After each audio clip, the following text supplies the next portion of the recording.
O cristianismo nos mostra que a única dinâmica possível para tratar dos inevitáveis conflitos inerentes à convivência em sociedade é a dinâmica familiar cristã. Quando não, porque famílias quebram o pau, mas ninguém manda ninguém para o paredão. Isso é especialmente importante agora que a internet permite a propagação de boatos e notícias de forma rápida e indiscriminada. Caras nojentos, como por exemplo o Sérgio Moro, que é um cara que ninguém elegeu e que ganha mais de 80 mil reais por mês. Que é um cara que fez escola, que foi formado no departamento americano dos Estados Unidos e que hoje está aqui no... O que vem aumentando a frequência e a intensidade dos linchamentos.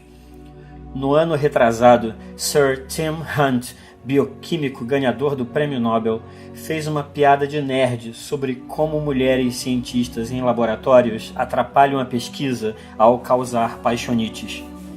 Foi uma piada boba de nerd, que mereceria no máximo uma viradinha de olhos. Em vez disso, quase destruiu sua carreira. Em 2014, o cientista Matt Taylor achou de dar uma coletiva de imprensa usando uma camisa com desenhos de mulheres em roupas provocantes. O que era apenas uma demonstração de mau gosto acabou causando uma caça às bruxas, em que ele foi assediado por coletivos feministas, foi alvo de petições pedindo sua demissão e só não perdeu a carreira porque foi esperto bastante para se desculpar imediatamente, se humilhando, chorando e babando diante das câmeras como se tivesse matado alguém. No ano retrasado, um dentista matou um leão e houve uma complicação legal, pois o animal estava protegido pelas leis do país. O que deveria ter sido resolvido de forma cordata pelos meios jurídicos de praxe, tornou-se um linchamento virtual e real em que o dentista teve a casa vandalizada, sofreu assédio na internet e fora dela, seu barco foi roubado e destruído, e chegaram a sugerir que ele tivesse os dentes arrancados em público, sem anestesia. Esse é o resultado de 2 décadas de discurso progressista de combate. Uma multidão de potenciais linchadores andando por aí com as molas emocionais tensionadas, imaginando-se cercadas de perigos e aproveitadores, prontas para se ofender. O próprio tom mecanicista do termo triggering, o momento em que a reação de sequestro da amígdala é ativada, indica o quanto o discurso progressista nos desumaniza ao enfraquecer nossa capacidade de nos identificarmos com o outro, transformando-nos todos em pula-piratas ambulantes. Não é que não fôssemos potenciais linchadores antes do progressismo. Toda a obra de René Girard trata de nossa capacidade inata para a violência grupal. Peter is all men. Men cannot resist the mimetic contagion. When you're in a crowd, you become literally possessed by the crowd. The Gospels, one of the things they do from an anthropological viewpoint is to show you that the crowd spirit is all powerful, that only Jesus can conquer it. E obviamente, há cristãos cujo maior prazer, infelizmente, parece ser apontar o dedo para as falhas dos outros. Mas mesmo a tia Carola mais empedernida recuaria ao ouvir a grande verdade cristã de que somos todos pecadores e vis pecadores. O cristianismo, ao partir do ponto de vista de que todos nós somos pecadores, de que a vacilação é universal, cria uma reação automática que é o inverso do triggering, um freio ao instinto agressivo quando nos lembramos que somos bem capazes de fazer uma merda parecida ou pior à que estamos denunciando. O progressismo não tem esse freio, pois parte do princípio de que somos todos bem informados, cheirosos, civilizados. Yeah, and it's 2015 right now. Right. Of course, enlightened and forward-thinking, but not everyone sees it this way. Because it's 2015.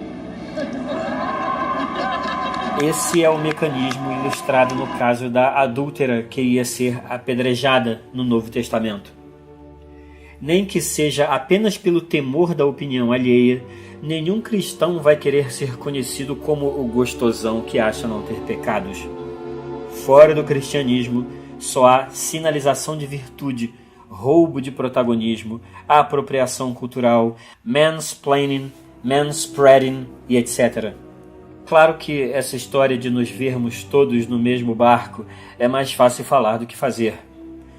Amor implica confiança, algo que já vimos ser escasso no Brasil.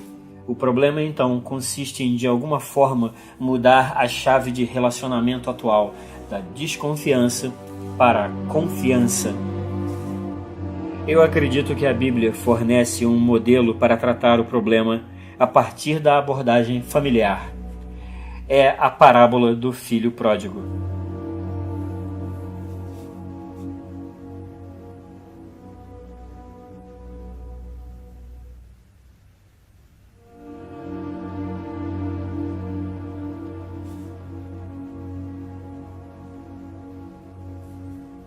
O filho pródigo é o irmão mais novo. É um símbolo da impaciência e do egoísmo naturais da juventude.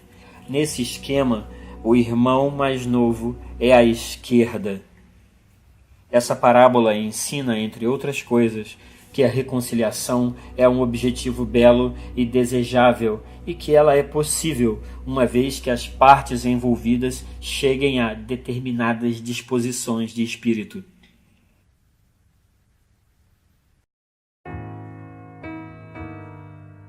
Da parte que representa a tradição e a sabedoria, é necessário haver a vontade de perdoar.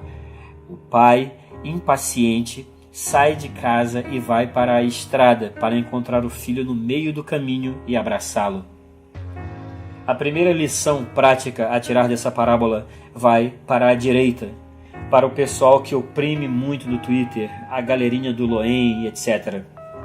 O trabalho que essas pessoas realizam é muito importante, e eu seria a última pessoa a desprezar o poder pedagógico da porrada.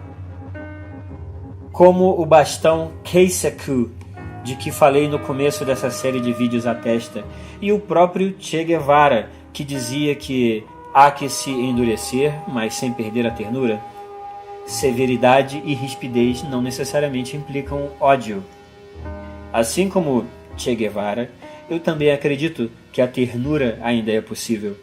O importante é não perder de vista o objetivo final de uma reconciliação futura, de forma que devemos tentar enquadrar nossas interações com os progressistas em um padrão mental de ajuda e esclarecimento tanto quanto for possível. Não estou me referindo a táticas de argumentação, mas a uma mentalidade que devemos tentar emular até que a internalizemos totalmente. A mentalidade do pai, que pode até dar esporro, mas que não odeia o filho. Já os amigos progressistas farão bem em notar que todo o processo que levou à reconciliação só foi colocado em movimento quando o filho, segundo o texto, entrou então em si e refletiu. Ou seja, segundo o modelo fornecido pelo livro que é o alicerce de sabedoria do Ocidente há mais de 2000 anos, o caminho da reconciliação começa com o irmão mais novo refletindo sobre sua atitude inexperiente e imprevidente.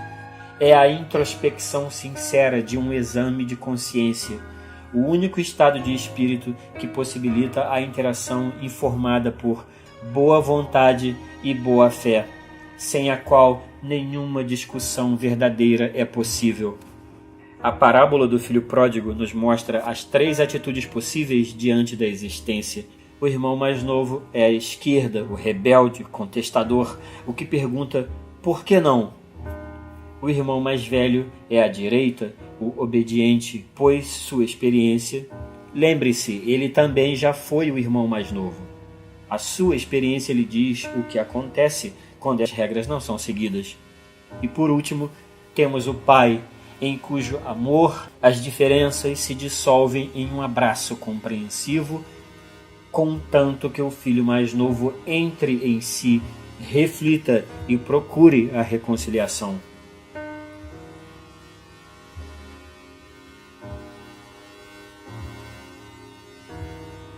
O ponto de referência do cristianismo é a eternidade, diante da qual todas as coisas passam em fluxo e acabam por se repetir. A Bíblia nos lembra de que não há nada de novo sob o sol, de que os nossos dramas já foram vividos antes por pessoas melhores do que nós e provavelmente com um texto mais bem escrito. Sem essa percepção, o irmão mais novo julga que tudo é uma questão de vida ou morte. Tudo passa a ser visto pela lente intransigente dos 8 ou 80, do ou vai ou racha. E aí, qualquer ocasião de discórdia será motivo para rompimentos e bateção de porta, como demonstram termos como a PEC do fim do mundo, genocídio de negros e as comparações de Trump e Bolsonaro com Hitler. O que no final acaba jogando contra os próprios progressistas, já que se o mundo está sempre acabando, o mundo não está nunca acabando. E se todo mundo é Hitler, ninguém é Hitler. O que eu estou tentando dizer para os progressistas, jovens e esquerdistas no final, é o tema dessa série de vídeos. Não tenhais medo, ou no linguajar das ruas, sossega essa periquita um pouco, baixa essa bolinha aí, por favor. Isso não é uma conversinha clichê de apaziguamento e botar panos quentes. Isso é uma questão de sobrevivência, porque à medida que a decomposição do Brasil for acelerando, e o Brasil está se decompondo, nós só poderemos contar uns com os outros. Está acontecendo na Venezuela, como aconteceu em todos os países em que o vírus do socialismo se instalou. E muito embora a gente tenha a sorte do processo ser mais lento aqui por causa do tamanho do país, nossa sorte está acabando. As instituições estão em um Mexican standoff há meses. Absolutamente é mentira. É mentira. Aliás, Vossa Excelência normalmente não trabalha com a verdade. Então gostaria de dizer que José Dirceu foi solto. E Sérgio Moro à parte, daí eu já não espero nenhum milagre. Se é para ter um milagre, ele vai ter de vir de nós mesmos, de nossa capacidade de nos reconhecermos como humanos. Sem isso, só haverá caos e mais confrontamento. À medida que a sociedade se fragmenta e afunda na areia movediça de equivalências do pós-modernismo, vai ficando cada vez mais difícil acharmos pontos de identificação uns com os outros. E é natural que, em um ambiente de baixa confiança, ao nos vermos cercados de estranhos cujas intenções não conhecemos, mas das quais desconfiamos, fique cada vez mais difícil sentirmos amor pelo próximo.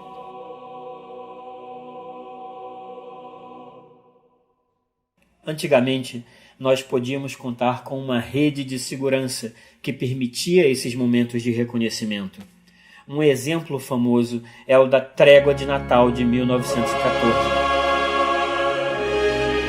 Durante a Primeira Guerra Mundial, no dia de Natal, os soldados alemães, ingleses e franceses entrincheirados reconheceram as canções natalinas que cada lado cantava, pois elas eram as mesmas, só com mudança de idioma.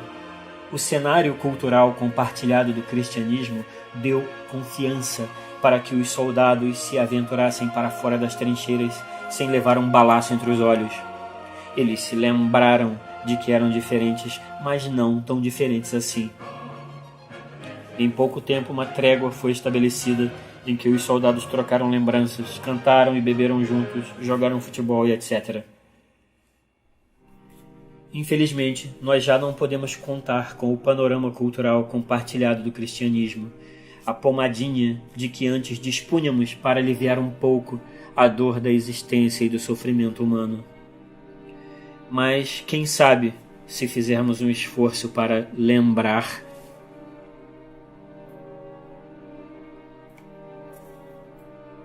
Enfim, era isso que eu tinha para dizer, rapaziada. Vamos aproveitar aí que o Natal está se aproximando, a tal época de perdão e reconciliação, e fazer um esforço no sentido de preservar os nossos vínculos. No final, a diferença é entre quem acha que a política é o mais alto nível de ação humana, que a política pode nos fazer melhores e finalmente felizes, e os que acham que não, que existe um nível mais alto, onde nem o empirismo cientificista, nem as teorias políticas têm vez, o âmbito do coração humano. A saída não será pela política, que em última instância quer dizer pelo Estado. Ou será pelo amor, pela família, ou simplesmente não será. Eu fiz a minha parte. Estou sempre disposto à reconciliação, mas não passo a mão na cabeça de criança mimada. Eu escrevi esse texto disforme e fiz essa série gigantesca como prova evidente de minha boa vontade e boa fé, para que meus amigos esquerdistas, os conhecidos progressistas, conheçam o ponto de vista de alguém que acredita em Deus e, quem sabe, aceitem a complexidade e a estranheza maior da vida, onde não existem recortes fáceis de bem contra o mal que guiem uma pessoa vida afora com a certeza de estar fazendo sempre o bem só porque aprendeu a chamar os outros de racista ou de homofóbico. Se só um milagre conseguiria isso, não vejo época melhor que a época de Natal para torcer por um. Lembrem-se de que no amor não há temor, e quem ama a Deus deve também amar a seu irmão. Boa sorte e um Feliz Natal a todos vocês, irmãos mais jovens e mais velhos, prestes a se encontrar à mesa da reconciliação e do perdão. Eu estou aqui torcendo por todos nós para que possamos realmente superar as diferenças e encontrar um contexto maior e mais abrangente em que possamos nos reconhecer para sairmos dessa encrenca com os nossos vínculos fortalecidos.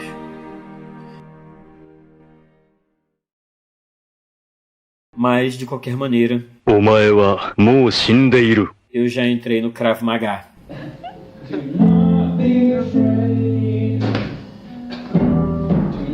Be afraid.